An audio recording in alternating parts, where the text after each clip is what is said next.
You're tuning into Black and White Sports on YouTube. The no-holds-barred truth on sports. The main event starts. All right, Black and White Sports supporters. Well, let's talk about some fallout from last night's game. More specifically, and I talked about this, I brought this up last night. I said I would go look because I knew it was absolutely one of the least attended games of the Caitlin Clark era, and we all know that's a byproduct of Stephanie White, Lynn Dunn, and Kelly Krauskopf.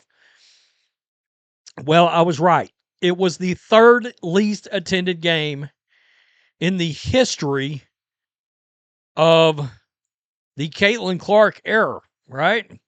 Let me just pull this up, and we'll get to the signature shoe leak in a minute. But right here, the top 5 lowest attended games since 2024 are a game. Look at this, by the way. After last night, the top 3 least attended games are this year.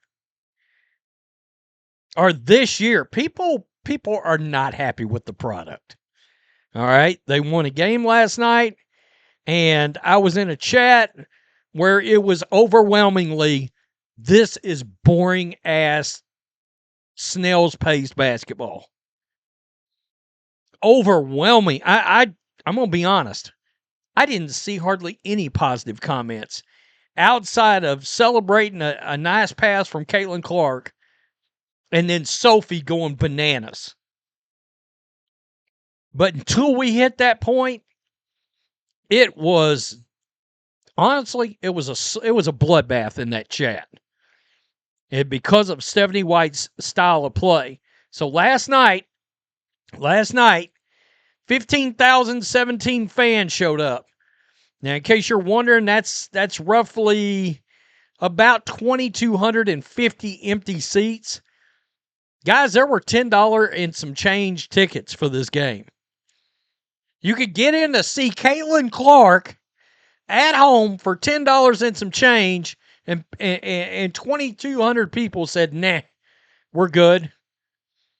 Not till there's a change in leadership.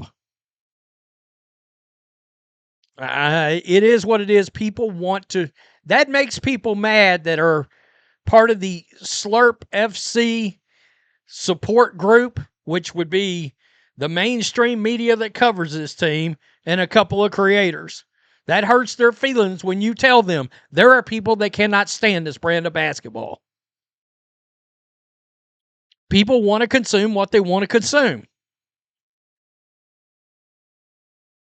So right here, 14,000, 14,500.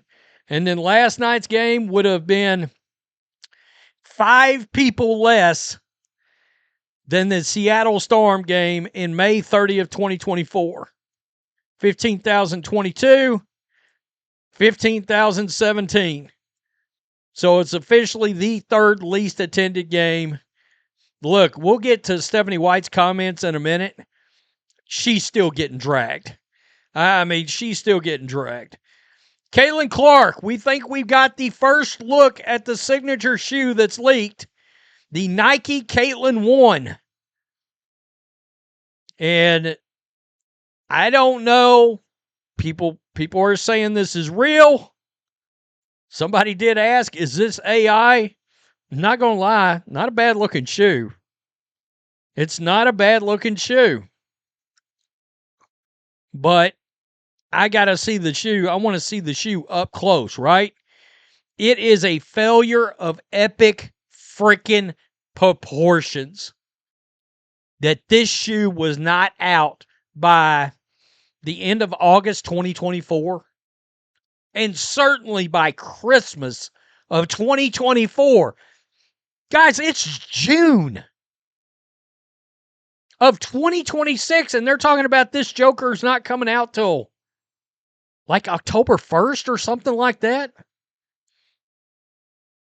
Nike has dropped the ball so badly. Here's a black pair. I guess this may be Travis Scott. And he's supposedly wearing a black pair. So, I don't know. It seems to be, yeah, Travis Scott right here. Okay. There's a bigger picture. He's wearing a black pair. So there we are. That's her signature shoe. Why did it take them 3 years to go to market? Who the hell knows?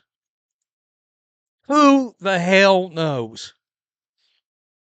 I mean, Nike knew for years she was coming out and what year she'd be coming out. How are you not working on these for 2 years before she joins the pros? Really? They should have dropped the night she was drafted. It's crazy. Stephanie White talking up this monumental record-breaking performance. What? Hey, hey, hey! Hey, hey, hey! All right, y'all, good job. Really good job. Finally having some breathing room, shortening those stretches. I mean, we did a lot of really good things. 69% assist rate, great job.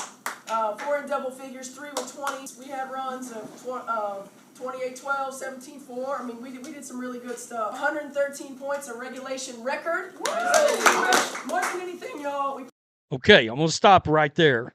The talk in the chat was, how the hell have they scored 100 points playing this brand of basketball?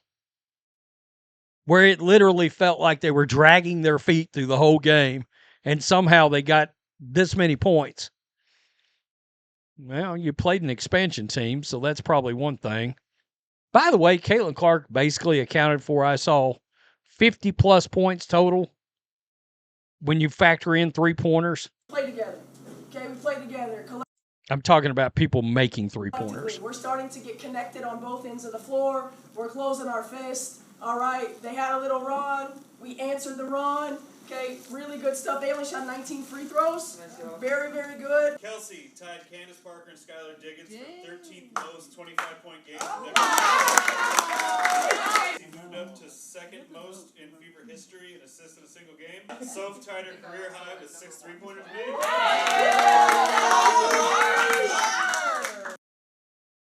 made. Okay, yeah, we know. Now we do know. So, there it is. There it is. Caitlin Clark. Caitlin Clark is the fastest player to record 250-plus points and 100 assists in a single season. It only took 13 games. Can you imagine if she was allowed to run up and down the court? Stephanie White defenders hate this kind of video because they see a win and they're like, I don't understand what you're complaining about. Again, people want to be entertained by what they want. They want to consume what they want to consume. And people want to see a Lakers Showtime, Golden State Warrior style of Steph Curry, Magic Johnson back in the day. That's what everybody's looking for. Something that looks a lot more like Iowa, fast-paced, move up and down, playmaking. We're not getting that. Slow, half-court, drag ass, still missing layups. It is what it is. You want to see what you want to see. And because they play this style of basketball, a lot of people feel like Caitlin Clark's career is being wasted. And that's a problem too. It's like, what kind of numbers would she be putting up if she played for a team that actually tailored the game plans around her, the best playmaker in the league? People know that's not happening. They can listen to the coach and tell it's not happening. And they're responding by not buying $10.89 tickets and 2,300 tickets going unsold. That's how the response is. And I will be watching for the ticket sales on this dream game. Because when I did that video yesterday, $13 tickets to see a matchup with Angel Reese is nasty, diabolical work compared to where those ticket prices would have been in 2024 and 2025. Peace. I'm out. Till next time. Thanks for watching the show. Be sure to like, comment, and subscribe. Be sure to tune in next time on Black and White Sports.